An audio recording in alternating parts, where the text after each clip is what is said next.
to do a quick take on the national airspace status in the US right now because of the current closing of the federal government. And my favorite site to use that is the National Airspace System Status. And from this site, which you can go to at nasstatus.faa.gov, you can look here and see what is going on. Like, especially for example, let us notice that there are some issues going on at various airports due to volume. Like, that means there's too many flights.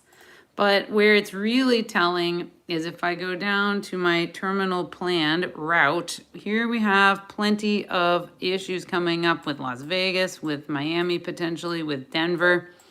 If you want more detail on any of this, the best thing to do is click on the operations plan.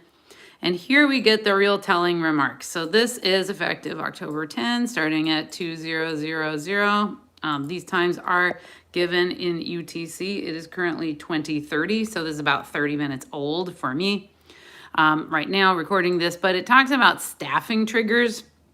So every hour, these operations plans will be automatically released. But staffing triggers is ATC problems with not enough people working, probably because they're not getting paid due to the federal government shutdown. So we've got some staffing triggers in Albuquerque. ZAB is Albuquerque Center. Also in the Northwest area.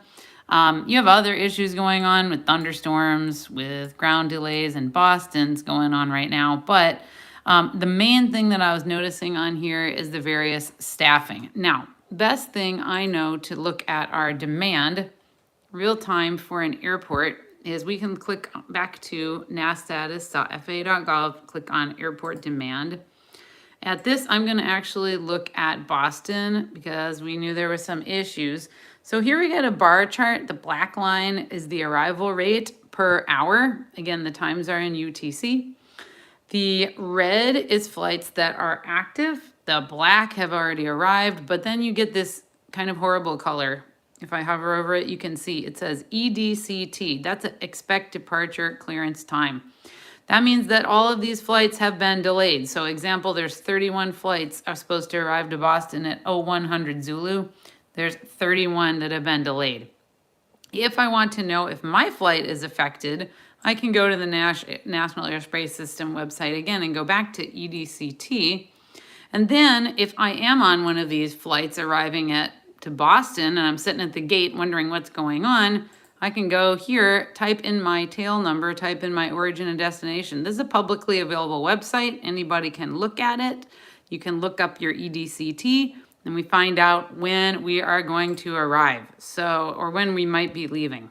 So with the closure of the federal government, ATC is currently not getting paid.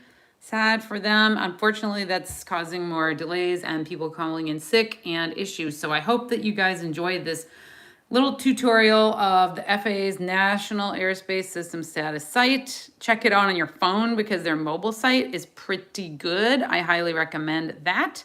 Have a great day from Aviation 101 with Laura.